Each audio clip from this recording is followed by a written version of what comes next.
Hello students, in this video we will learn about the methods of preparation of haloarenes और aryl halide. तो हेलोएरिन्स भी पढ़ेंगे और साथ में एरिल हैलाइड को कैसे प्रिपेयर कर सकते हैं, कौन कौन सी मेथड के द्वारा, तो उसके बारे में है।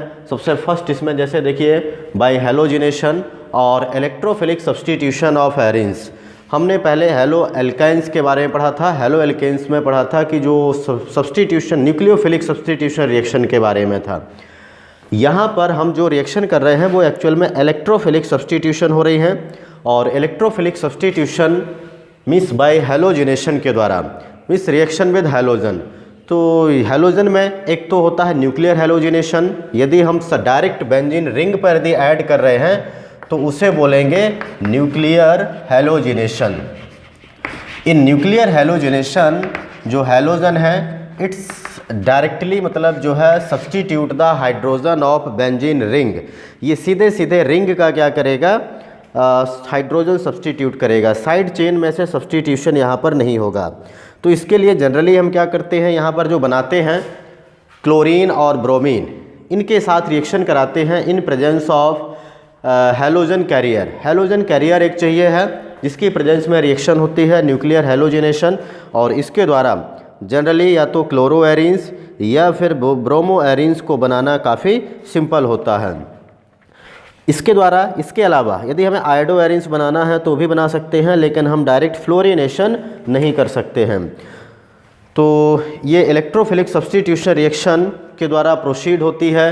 इलेक्ट्रोफिलिक सब्सटीट्यूशन इसलिए मीन्स यहाँ पर जो अटैक करता है वो क्या होता है, एक इलेक्ट्रोफाइल होता है, इलेक्ट्रॉन लविंग स्पीसीज। मीन्स ये जो इलेक्ट्रोफाइल होते हैं they are positively charged species होते हैं और वहाँ अटैक करेंगे जहाँ पर इलेक्ट्रॉन की डेंसिटी ज़्यादा मिलेगी, उस पोजीशन पर अटैक करते हैं, इसलिए इसका नाम हो जाता है इलेक्ट्रोफिलिक सब्सटीट्यूशन रिएक्शन। तो ये reaction generally it carried out in dark, ये डार्क में ही हो जाती हैं।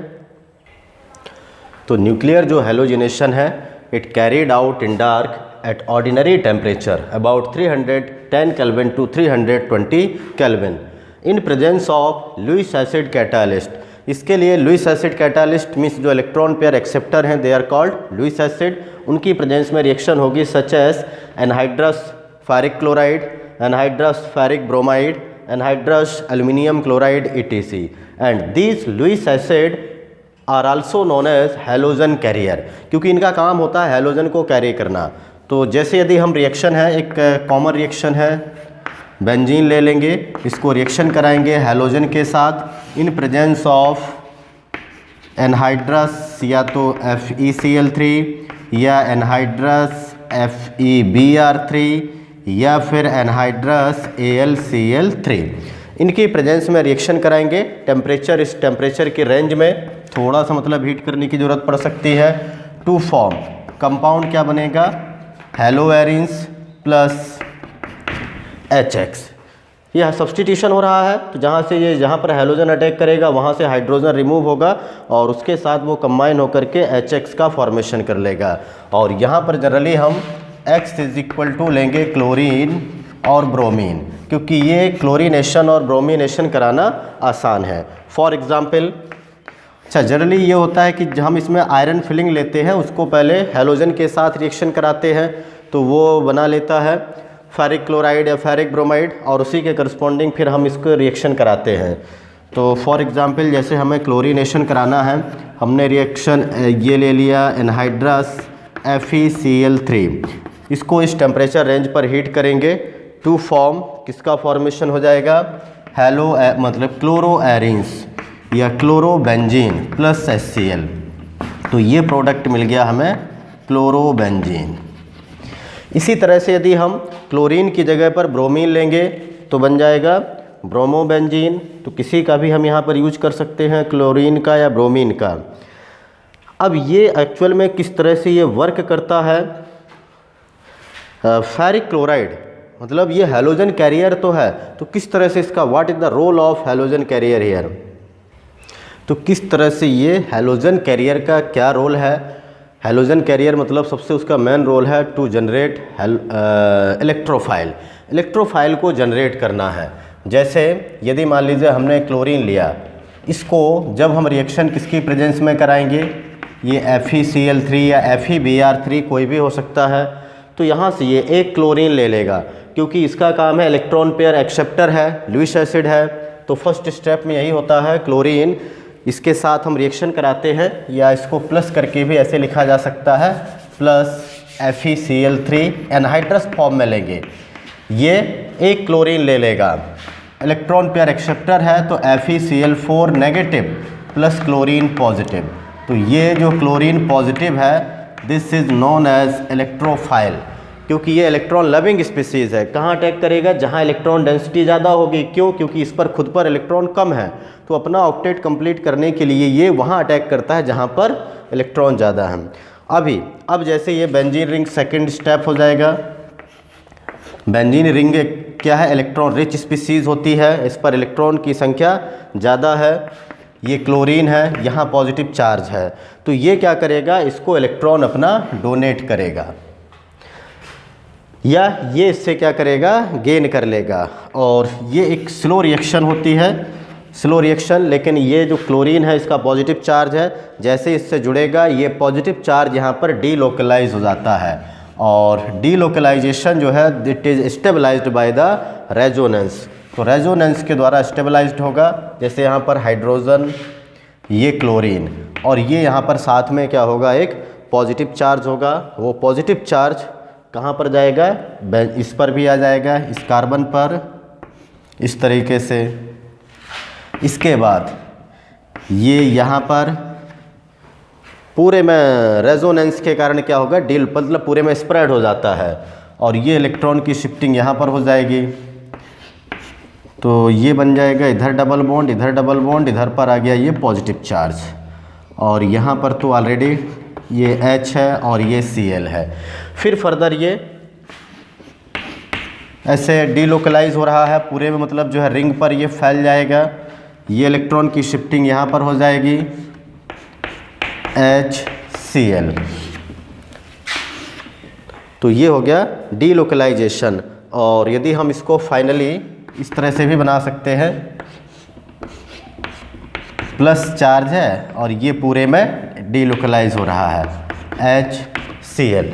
हाइड्रोजन भी है, क्लोरीन भी है, और ये कंप्लीट मतलब एक हाइब्रिड स्ट्रक्चर बना लिया। इसके बाद तो फर्स्ट हो गया क्या, फॉर्मेशन ऑफ इलेक्ट्रोफाइल। सेकंड हो गया फॉर्मेशन ऑफ कार्बोकैटाइन, जो इंटरमीडिएट कॉम्प्लेक्स बना हुआ है, रिंग पर पॉजिटिव चार्ज आ गया तो एक तरह से कार्बोकैटाइन का फॉर्मेशन हुआ।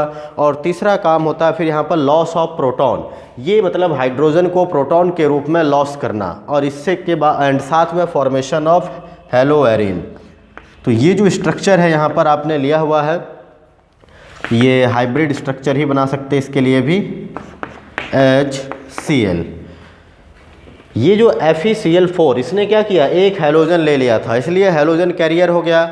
हैलोजन क्योंकि यहाँ पर एक क्लोरीन लिया नेगेटिवली चार्ज, वो फिर से यहाँ पर रिएक्शन करेगा, FeCl4 नेगेटिव। तो क्लोरीन जो नेगेटिव है वो H पॉजिटिव के साथ रिएक्शन करेगा, मीन्स ये जो हाइड्रोजन है ये इस क्लोरीन के साथ जुड़ेगा प्रोटॉन के रूप में, पॉजिटिव चार्ज को ये साथ में लेकर के जाएगा।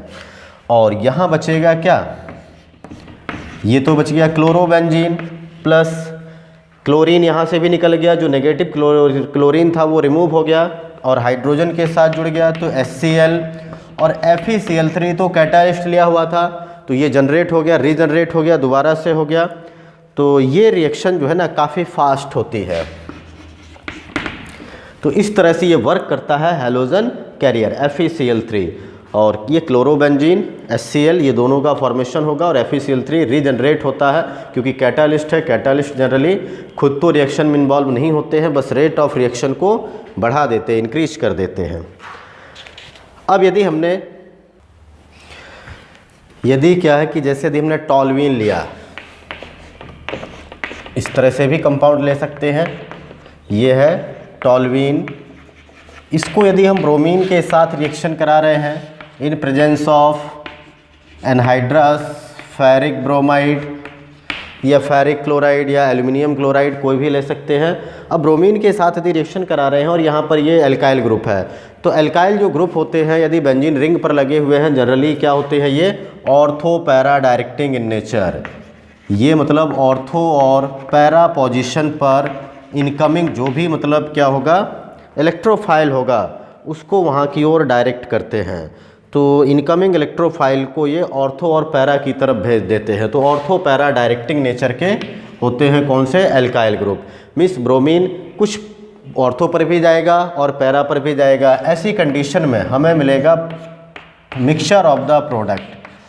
तो CH3 Br ऑर्थो ब्रोमोटोल्यूइन या फिर पैरा ब्रोमोटोल्यूइन, साथ में HBr ये है ऑर्थो ब्रोमोटोल्यूइन और इसी तरह से ये है पैरा ब्रोमोटोल्यूइन। इसमें पैरा प्रोडक्ट जो होता है एक्चुअल में ये मेजर प्रोडक्ट है क्योंकि ज़्यादा सिमेट्रिकल नेचर का होता है, इसलिए इसका फॉर्मेशन ज़्यादा है। सिमेट्रिकल होने से ज़्यादा स्टेबल भी रहता है। तो para product generally major product है, जबकि ऑर्थो प्रोडक्ट जो है माइनर प्रोडक्ट बनता है। और पैरा और ऑर्थो आइसोमर को हम इजीली सेपरेट कर सकते हैं due to difference in their melting point और बॉइलिंग पॉइंट। इनके मेल्टिंग और बॉइलिंग पॉइंट में डिफरेंस पाया जाता है, इसलिए इनको सेपरेट करना भी आसान हो जाता है। तो ऐसे ही हम क्लोरीन कंपाउंड भी बना सकते हैं सेम तरीके से, लेकिन यदि हम डायरेक्ट ब्रोमीन फ्लोरीन के साथ रिएक्शन करते हैं तो then the reaction may be violent and can not be controlled. Therefore fluoroarenes can not be prepared by direct fluorination of aromatic hydrocarbon. इसलिए हमें डायरेक्ट फ्लोरिनेशन नहीं करना है एरोमेटिक हाइड्रोकार्बन के ऊपर। हाँ, लेकिन यदि हमें आयोडो एरिन्स बनाना है तो हम पहले भी इसमें पढ़ चुके हैं। आयोडो एरिन्स बनाने के लिए की जो रिएक्शन होती हैं वो जनरली रिवर्सिबल होती हैं, इसलिए उनको रिवर्सिबिलिटी को ख़त्म करने के लिए हम रिएक्शन को ऑक्सीडाइजिंग एजेंट की प्रेजेंस में कराते हैं। तो आयोडीनेशन यदि हम करेंगे,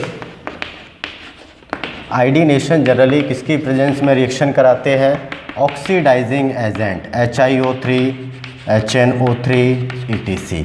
इस तरह के ऑक्सीडाइजिंग एजेंट लेंगे क्योंकि जनरली रिएक्शन क्या होती है, रिवर्सिबल नेचर की होती है।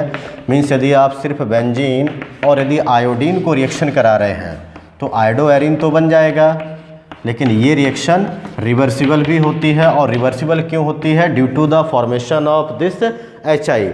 ये हाइड्रोजन आयोडाइड की वजह से होता है क्योंकि इजीली इसका बॉन्ड एसोसिएशन एंथैल्पी कम है, आसानी से ब्रेक होता है और दोबारा से फिर से ये बेंजीन और आयोडीन में कन्वर्ट होता है। तो ये रिएक्शन को यदि मान लीजिए सिर्फ हमें फॉरवर्ड डायरेक्शन में प्रोसीड कराना है तो ज़रूरी है कि HI को यहाँ से ख़त्म करना होगा, दूसरे फॉर्म में कन्वर्ट करना होगा। तो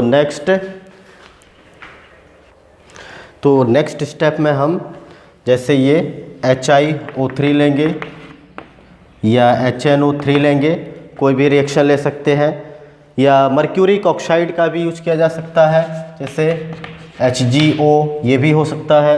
HiO3 रिएक्ट विद HI, तो ये सीधे सीधे एक ही स्टेप में रिएक्शन जाएगा। 3 हाइड्रो ऑक्सीजन है, 5 और एक 6 हाइड्रोजन मिल करके ये बना लेगा 3H2O प्लस 3I2। हाँ, 3I2। या मान लीजिए कि यदि हमने HNO3 के साथ रिएक्शन कराया, HNO3 लिया है तो भी इसी तरह से रिएक्शन होगा। अभी यहाँ पर हाइड्रोजन और ये ऑक्सीजन रिएक्शन करके यहाँ पर एक तो वाटर का फॉर्मेशन कर लेंगे और एक नाइट्रोजन डाइऑक्साइड H2O और साथ में ये आयोडीन में भी कन्वर्ट हो जाएगा। इसको बैलेंस करना पड़ेगा, 2HNO3 और 2HI to form 2NO2 plus 2H2O और I2। तो इस तरह से ये रिएक्शन प्रोसीड होती है। और यदि हमने ये रिएक्शन यदि ऑक्सीडाइजिंग एजेंट की प्रेजेंस में कराया तो ये फिर रिवर्सिबल नहीं होगा। मीन्स आयोडो एरिन्स यहाँ पर अब हमें ज़्यादा से ज़्यादा मिलेगा if the reaction carried out in presence of oxidising agent, otherwise the reaction is reversible in nature. ये तो था न्यूक्लियर डायरेक्ट हेलोजिनेशन था, न्यूक्लियस मतलब रिंग पर या न्यूक्लियस के ऊपर हेलोजिनेशन। लेकिन यदि मान लीजिए कि साथ में साइड चेन है तो साइड चेन हेलोजिनेशन भी होता है, लेकिन कंडीशंस अलग होती हैं और उससे बनेंगे एरिल किल हैलाइड का फॉर्मेशन होगा। तो ये साइड चेन हेलोजिनेशन में अब हम ये तो ऑलरेडी पढ़ चुके हैं। अब ये इसको हम एरोमेटिक हाइड्रोकार्बन की तरह कंसीडर नहीं करेंगे, इसको हम हेलो एल्केन की तरह, मतलब एल्केन की तरह इसको ट्रीट करते हैं।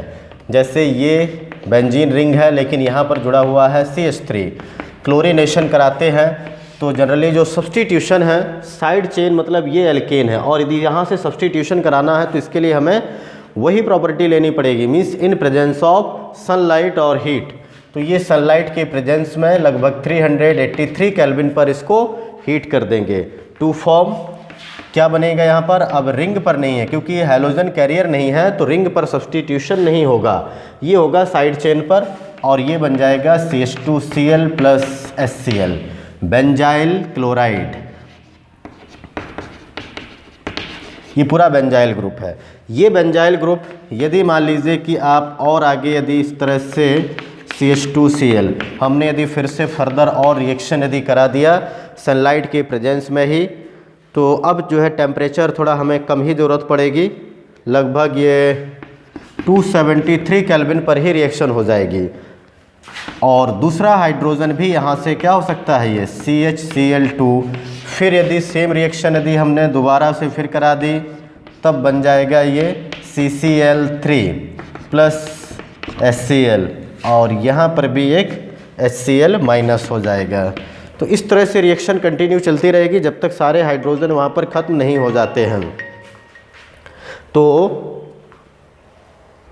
ये रिएक्शन इस तरह से प्रोसीड हो सकती है और हमें यहाँ पर 3 क्लोरीन तक मिल सकते हैं, ठीक है ये। और यदि इसी तरह से यदि मान लीजिए कि एक इम्पॉर्टेंट ये रिएक्शन है, side chain larger than methyl group है, मिथाइल ग्रुप के कंपैरिजन से भी यदि बड़ी है, जैसे मिथाइल की जगह पर यदि मान लीजिए यहाँ पर इथाइल आ जाए, इथाइल बेंजीन बन जाए, और यदि हम इस पर क्या करा रहे हैं, ब्रोमीनेशन क्लोरीनेशन जो भी कराना है, और सनलाइट की प्रेजेंस में रिएक्शन करा रहे हैं, तब क्या होगा, ये प्रेफरेंशली कहाँ पर अटैक करेगा, ये बेंजाइलिक कार्बन पर ही अटैक करता है, मीन्स इस कार्बन को ही वो चूज़ करता है। तो इसलिए इसको हम बेंजाइलिक हेलोजिनेशन भी बोल देते हैं, क्योंकि बेंजाइल कार्बन पर मेनली ये प्रेफरेंशली अटैक करेगा। जब ये सारे हाइड्रोजन शिफ्ट हो जाएंगे तब फिर इन पर साइड चेन हेलोजिनेशन होता है। तो यदि मेन प्रोडक्ट देखा जाएगा तो ये मिलेगा CHBr, इस तरह से भी लिखा जा सकता है CH3 प्लस HBr। यदि ब्रैकेट में नहीं लिखना है तो इसको हम यहाँ पर बॉन्डिंग के द्वारा भी इधर दिखा सकते, इधर दिखा सकते, कहीं पर भी दिखा सकते हैं। तो CH देखिए यहाँ पर कहाँ पर हुआ है, ये हुआ है बेंजाइलिक कार्बन पर, इसलिए that is also known as benzylic halogenation. इस रिएक्शन को आप बेंजाइलिक हेलोजिनेशन बोलते हैं। Side chain halogenation in aromatic carbon compounds occurs preferentially at the benzylic carbon, benzylic carbon पर ही होता है। तो ये था electrophilic substitution of arene, side chain और direct halogenation. Next method is, तो सेकंड मेथड है फ्रॉम डाइजोनियम सॉल्ट। तो बेंजीन जो डाइजोनियम सॉल्ट्स है दे आर प्रिपेयर्ड बाय, सबसे पहले तो क्योंकि इसको ही बनाना पड़ेगा, प्रिपेयर्ड बाय डाईएजोटाइजेशन प्रोसेस, मतलब इस रिएक्शन का नाम है डाईएजोटाइजेशन रिएक्शन। इस रिएक्शन के लिए हमें सबसे पहले तो क्या करना है, मतलब पहले हम अभी बना रहे हैं क्या, डाइजोनियम सॉल्ट।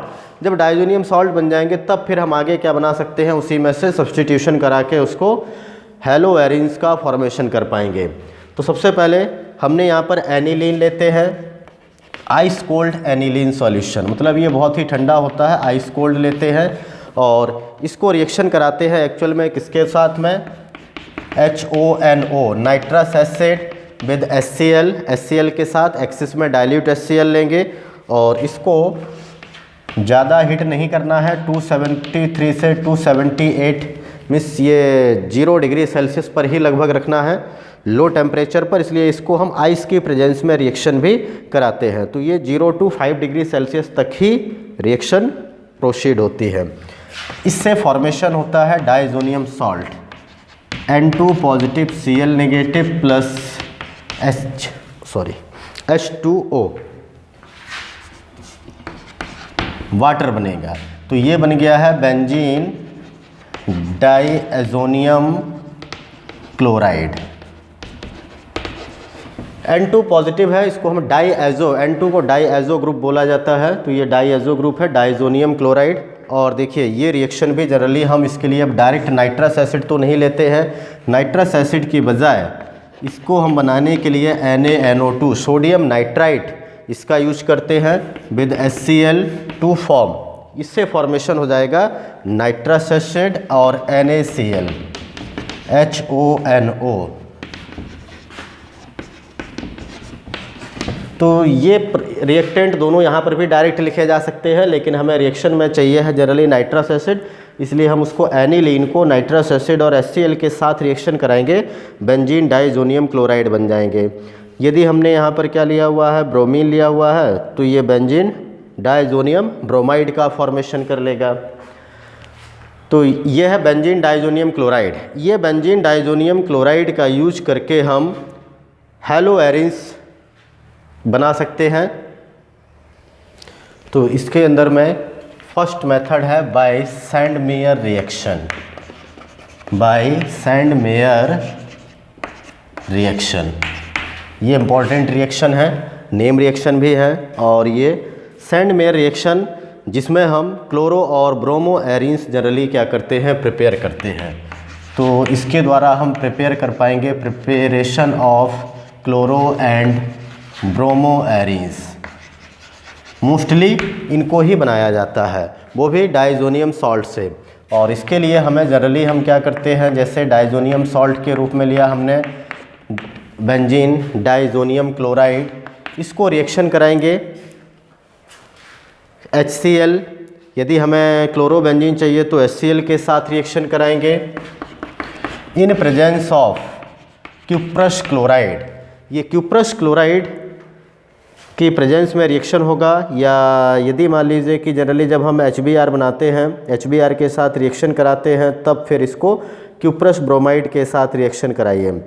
तो जनरली ये डाइजोनियम सॉल्ट क्यूप्रस ब्रोमाइड और क्यूप्रस क्लोराइड के साथ भी मेन रिएक्शन करते हैं, जो कि उनके करस्पॉन्डिंग हैलोजन एसिड में ये डिज़ोल्व रहते हैं।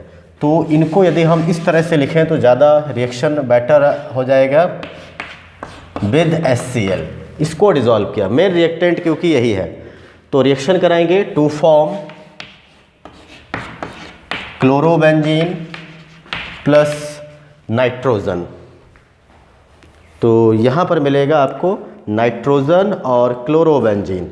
यदि ब्रोमोबेंजीन बनाना है तो ये भी बेंजीन डाइजोनियम क्लोराइड से ही बन जाएगा, बेंजीन डाइएजोनियम क्लोराइड। तो सैंडमेयर रिएक्शन में यही है CuTBr2 और इनके करस्पॉन्डिंग हैलोजन एसिड, इसमें इसको डिज़ोल्व करके रखेंगे टू फॉर्म, ये हो जाएगा ब्रोमोबेंजीन प्लस नाइट्रोजन। तो क्लोरो और ब्रोमो बेंजीन हम सैंडमेयर के द्वारा बना सकते हैं। लेकिन यदि हमें आयोडो एरिन्स बनाना हो तब हम सैंडमेयर के द्वारा तो नहीं बनाएंगे, लेकिन उसके जगह पर यदि हम दूसरा कंपाउंड ले लेते हैं, पोटेशियम आयोडाइड के साथ रिएक्शन करा लेते हैं, तो आयोडो एरिन्स मतलब वो सैंडमेयर रिएक्शन नहीं है, सीधे सीधे आयोडो एरिन्स यदि बनाना है तो ये भी बेंजीन डाइजोनियम सॉल्ट से इसको बनाया जा सकता है। N2 पॉजिटिव Cl नेगेटिव, इसको हम Ki पोटेशियम आयोडाइड के एक्वस सॉल्यूशन के साथ इसे थोड़ा वार्म करेंगे, गर्म करेंगे। तो ये भी iodo arenes, iodine plus nitrogen plus KCl, तो ये बन गया iodo arenes. But this reaction not considered as Sandmeyer reaction. इसको आप सैंडमेयर रिएक्शन नहीं बोलेंगे, ये एक सिंपल रिएक्शन है for the formation of iodo arenes. अच्छा, तो दिस इज जनरली जो है best method for introducing iodine into benzene ring. Benzene ring में यदि आपको आयोडीन इंट्रोड्यूस करना है, सब्सटीट्यूट करना है, तो ये मेथड ही बेस्ट मेथड मानी जाती है। डाइजोनियम सॉल्ट को रिएक्शन कराइए पोटेशियम आयोडाइड के साथ to form iodo arenes, nitrogen and KCl का फॉर्मेशन होगा। अब यदि इसी तरह से हमें फ्लोरो एरिन्स बनाना है तो फ्लोरिनेशन तो नहीं करा सकते हैं, लेकिन यदि हमें फ्लोरो एरिन्स बनाना है, फॉर्मेशन ऑफ फ्लोरो एरिन्स, इसको हम करते हैं बाय बाल्ज-सेमैयर रिएक्शन। तो ये भी एक इम्पॉर्टेंट रिएक्शन है। बाल्ज-सेमैयर रिएक्शन के द्वारा हम फ्लोरोएरिन्स का फॉर्मेशन सिंपली तरीके से कर सकते हैं, लेकिन ये भी किससे बनेगा? डाइजोनियम सॉल्ट से। तो डाइजोनियम सॉल्ट के रूप में N2 पॉजिटिव Cl नेगेटिव, इसको हम रिएक्शन कराएंगे HbF4। इसका नाम है फ्लोरोबोरिक एसिड। फ्लोरोबोरिक एसिड के साथ रिएक्शन होगा HbF4, और ये भी लगभग ज़्यादा नहीं है, 0 to 5 डिग्री सेल्सियस इस टेम्परेचर पर ही रिएक्शन कराते हैं हम इस 273 kelvin to 278 kelvin. High temperature पर रिएक्शन नहीं कराना है, नहीं तो ये डिकम्पोज हो जाएंगे और ये बना लेगा एक इंटरमीडिएट कंपाउंड। एक यहाँ से हाइड्रोजन क्लोरीन के साथ रिएक्शन कर लेगा टू फॉर्म -HCl हो गया, और इस क्लोरीन की जगह पर ये पूरा BF4 नेगेटिव, क्योंकि इस पर भी क्या होगा? H पर पॉजिटिव है और इस पूरे BF4 पर होगा नेगेटिव चार्ज, तो नेगेटिव इधर आ जाएगा, N2BF4 नेगेटिव। ये बन गया बेंजीन डाईएजोनियम फ्लोरोबोरेट। ठीक है, तो ये अनस्टेबल नेचर का है, उतना ज़्यादा स्टेबल नहीं पाया जाता है। थोड़ा यदि हम इसको हीट कर देते हैं तो आगे ये डिकम्पोज हो जाएगा टू फॉर्म, फ्लोरीन इधर आ जाएगा, fluorobenzene plus nitrogen plus boron trifluoride, fluorobenzene. तो this reaction is known as Balz Schiemann reaction. तो बाल्ज-सेमैयर रिएक्शन के द्वारा आप फ्लोरोएरिन्स इजीली बना सकते हैं from the diazonium salt at low temperature और at freezing point of the water. ये वाटर के लगभग फ्रीजिंग पॉइंट पर ही रिएक्शन पॉसिबल होती है। तो ये था बाल्ज-सेमैयर रिएक्शन। नेक्स्ट मेथड इसी में है, फ्रॉम डाइजोनियम सॉल्ट से ही Gattermann reaction. Actual this is the modified form of the Sandmeyer reaction. ये सैंडमेयर रिएक्शन को ही क्या किया गया है? मॉडिफाई किया गया है। तो इसके द्वारा भी जनरली हम वही है कि क्लोरो और ब्रोमोएरिन्स, इनको ही मोस्टली प्रिपेयर करते हैं। जैसे वहाँ पर लिया था क्यूप्रस क्लोराइड और क्यूप्रस ब्रोमाइड, यहाँ बस थोड़ा सा अंतर है कि गटरमेयर रिएक्शन में हम डाइजोनियम सॉल्ट को रिएक्शन कराते हैं उनके हैलोजन एसिड के साथ इन प्रेजेंस ऑफ कॉपर पाउडर, मतलब ये कॉपर पाउडर के रूप में है, HCl लिया जाएगा। तो यदि हमने HCl लिया तब बन गया ये क्लोरोबेंजीन प्लस नाइट्रोजन, इसका फॉर्मेशन हो गया। और यदि डाइजोनियम सॉल्ट के साथ हमने कॉपर पाउडर और HBr को रिएक्शन किया तो इससे बनेगा ब्रोमोबेंजीन प्लस नाइट्रोजन। तो ये क्यूप्रस क्लोराइड और क्यूप्रस ब्रोमाइड की जगह पर कॉपर पाउडर ले लिया तो ये बन गया गटरमेयर रिएक्शन, बाकी सेम ही है। तो ये एक्चुअल में सैंडमेयर रिएक्शन का मॉडिफाइड रिएक्शन है and this reaction is known as Gattermann reaction. ये गटरमेयर रिएक्शन के नाम से इसको हम जानते हैं। तो ये था from diazonium salt. Diazonium salt से जैसे हम सैंडमेयर से बना सकते हैं, फ्लोरोएरिन्स का फॉर्मेशन बाल्ज-सेमैयर से कर सकते हैं, गटरमैन से कर सकते हैं, और हमने एक सिंपल रिएक्शन पढ़ा आयोडोएरिन्स बनाने के लिए भी। नेक्स्ट मेथड इज, तो ये भी हेलो एल्केन्स में ऑलरेडी रिएक्शन हम पढ़ चुके हैं। फ्रॉम सिल्वर साल्ट ऑफ, वहाँ था कार्बोक्सिलिक एसिड और यहाँ पर हो जाएगा एरोमेटिक एसिड। तो बस एरिन्स को ही, और रिएक्शन का नेम सेम ही रहेगा, हंस-डेकर रिएक्शन के नाम से वहाँ भी जानते हैं, यहाँ पर भी जानते हैं। वहाँ पर हम जनरली सैचुरेटेड ऑक्सैलिक एसिड ले रहे थे, कार्बोक्सिलिक एसिड, यहाँ पर थोड़ा एरोमेटिक ले लेंगे बेंजीन के साथ। तो जैसे ये सिल्वर, हमने क्या ले लिया है कंपाउंड का नाम सिल्वर बेंजोएट, इसको हम बोलेंगे सिल्वर बेंजोएट। इसी को रिएक्शन कराएंगे with bromine in presence of सब सेम है कार्बन टेट्राक्लोराइड, इसको रिफ्लक्स कर देंगे टू फॉर्म, ये बन गया यहाँ पर bromobenzene plus AgBr silver bromide plus carbon dioxide. तो ये भी एक मेथड है ब्रोमोबेंजीन बनाने के लिए। सिल्वर बेंजोएट को ब्रोमीन के साथ रिएक्शन कीजिए and the reaction is known as Hunsdiecker reaction और from silver salt of aromatic acid. अच्छा, इसके अलावा इसमें जैसे हम पहले भी पढ़ते आए हैं कि हेलो एल्केन्स में हमने एल्कोहल में से OH को, वो हेलो एल्केन में था कि ROH को हमने क्या किया, यहाँ से सब्सटीट्यूट करा दिया किसके द्वारा, ये X के द्वारा, तो ये बन जाता था RX और OH नेगेटिव अलग हो जाता है। हेलो एल्केन्स बना सकते फ्रॉम एल्कोहल, लेकिन ये मेथड हमने यहाँ पर नहीं पढ़ा हुआ है। एरोमेटिक मतलब फिनॉल से हेलो एरिन्स क्यों नहीं बनाया जा सकता है। Halo alkanes can be easily prepared from alcohol but by the replacement of OH group by the halogen atom, but we cannot prepare haloarenes from phenol। हेलोएरिन्स हम फिनॉल से नहीं बना सकते हैं। क्यों नहीं बना सकते हैं? क्योंकि हेलोएरिन्स में एक, जब हम यदि यहाँ पर इस तरह से लेते हैं ये बेंजीन रिंग और OH, तो ऑक्सीजन तो क्या होता है, लोन पेयर ऑफ इलेक्ट्रॉन इसमें पाए जाते हैं। ये lone pair of electron actual में डीलोकलाइज हो जाते हैं बेंजीन रिंग में। तो डीलोकलाइज होने के कारण यहाँ पर आ जाएगा डबल बॉन्ड, एक पेयर यहाँ पर रहेगा, ये यहाँ पर पॉजिटिव चार्ज शिफ्टिंग कर जाएगा और ये नेगेटिव इधर आ जाएंगे। जैसे ये आ गया नेगेटिव चार्ज और यहाँ पर आ जाएगा पॉजिटिव चार्ज, ये इलेक्ट्रॉन इधर शिफ्ट कर जाएगा। तो इस तरह से ये डीलोकलाइजेशन होता रहेगा। अब डीलोकलाइजेशन के द्वारा आप देख पाएंगे यहाँ पर आ गया, ये बॉन्ड इधर शिफ्ट कर गया, इसके बाद फिर ये फर्दर इधर पर इसकी शिफ्टिंग हो जाएगी, ये बॉन्ड इधर शिफ्ट कर जाएगा, OH पॉजिटिव चार्ज है इधर। तो इस तरह से ये डीलोकलाइज हो रहा है। लेकिन यहाँ पर था सिंगल बॉन्ड, सिर्फ एक ही स्ट्रक्चर में, जबकि 3 इसके जो अदर रेजोनेटिंग स्ट्रक्चर हैं, in these structures oxygen and carbon have double bond. यहाँ पर डबल बॉन्ड है, इसलिए डबल बॉन्ड को ब्रेक करना क्या होता है, डिफ़िकल्ट होता है। और ये किसकी वजह से हुआ, ड्यू टू द रेजोनेंस। तो रेजोनेंस की वजह पर ऑक्सीजन और कार्बन के बीच में डबल बॉन्ड आया। डबल बॉन्ड को ब्रेक करना सिंपल नहीं है, डिफ़िकल्ट होता है। इसलिए हम फिनॉल में से OH को रिप्लेस नहीं करा सकते हैं कि हमने कोई हैलोजन के साथ रिएक्शन किया, हैलोजन एसिड के साथ रिएक्शन किया और वो यहाँ से रिप्लेस हो जाए। तो यदि मान लीजिए कभी रिएक्शन इस तरह से आता है,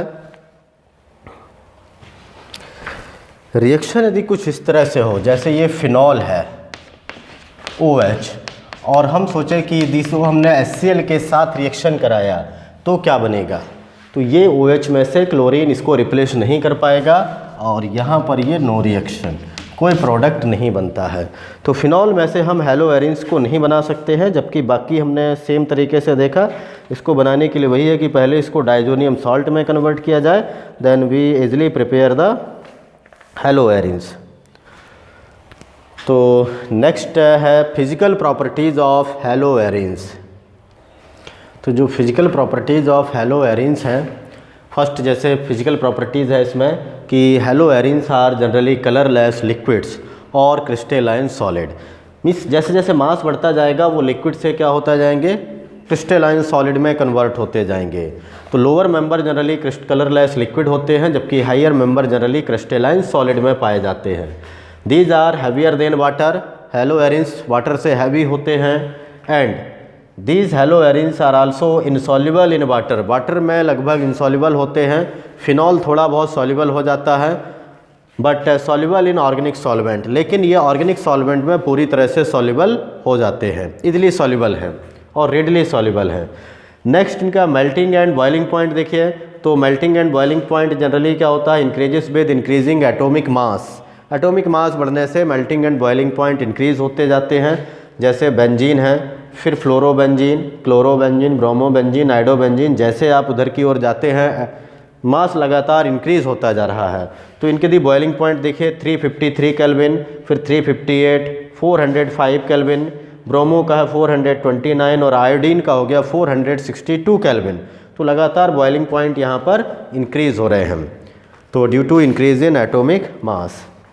लेकिन यदि हम बॉइलिंग पॉइंट को आइसोमेरिक जो डाई हेलोएरिन्स हैं, तो आइसोमेरिक जो डाई हेलोएरिन्स हैं जैसे ऑर्थो डाइक्लोरोबेंजीन, मेटा डाइक्लोरो और पैरा डाइक्लोरोबेंजीन, इनके मेल्टिंग और बॉइलिंग पॉइंट्स को भी यदि हम देखें तो जनरली जैसे बॉइलिंग पॉइंट है 453, 446 और 448, लगभग क्या है, सेम बॉइलिंग पॉइंट है।